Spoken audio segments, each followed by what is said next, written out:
Chers camarades,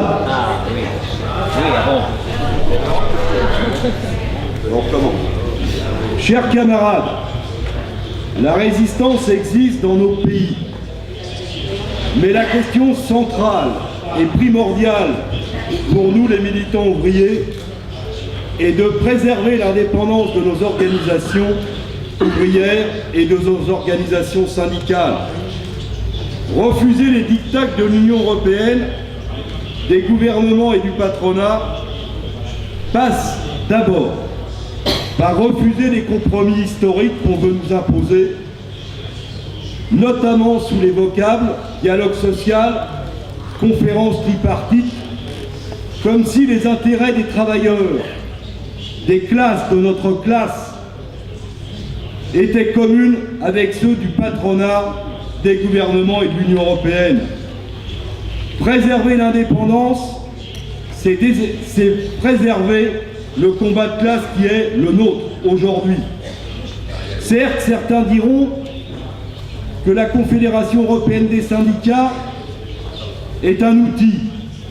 La Confédération européenne des syndicats est d'abord un outil d'intégration contre l'indépendance de nos organisations syndicales dans chaque pays. Et cet outil est fort dépassé par les luttes d'aujourd'hui. Certes, en France, nous sommes confrontés aux mêmes problèmes que dans tous les pays. Licenciements, blocage des salaires, remise en cause des retraites. Oui, mais il y a un os. Aujourd'hui, le gouvernement et le patronat viennent de s'apercevoir que l'unité a été réalisée entre la CGT et la CGT-FO contre un accord de destruction du code de travail et de flexibilité. Cette unité a permis une première initiative contre la transposition de cet accord dans la loi le 5 mars dernier. Cette unité est historique car elle n'avait jamais existé depuis la scission de la CGT. Unité du mouvement ouvrier, unité contre le compromis que voulait imposer le patronat avec le gouvernement, la CFDT, qu'on pourrait qualifier de Made in CES. C'est dans ce cadre que lundi va s'ouvrir le congrès de la Confédération Générale du Travail, première centrale syndicale française, et où le débat va avoir lieu entre une direction qui a hésité mais poussée par les militants à appeler à cette unité et l'ensemble des délégués qui entendent en découdre pour préserver l'indépendance de l'organisation et faire reculer le gouvernement et le patronat sur cet accord de déréglementation. Ce congrès sera certainement un congrès historique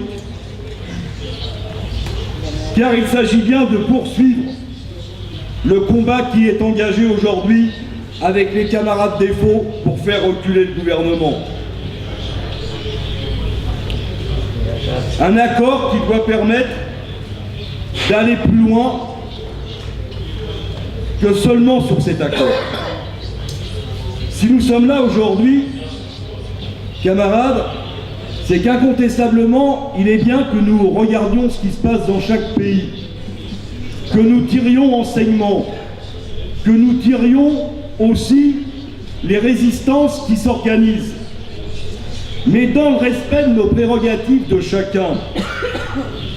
Il est clair qu'il nous faut organiser concrètement la résistance à partir de cela au niveau de chaque pays, mais dans un même fil conducteur, non au compromis historique, non à l'intégration de nos organisations, défense indéfectible de toutes les garanties collectives et de tout ce que la classe ouvrière de chaque pays a pu conquérir. Oui, créons aujourd'hui et demain un élément central de résistance un élément d'unité, car ensemble, nous pouvons faire reculer les objectifs de l'Union européenne, du capital et des gouvernements qui veulent détruire tous nos acquis sociaux. Merci.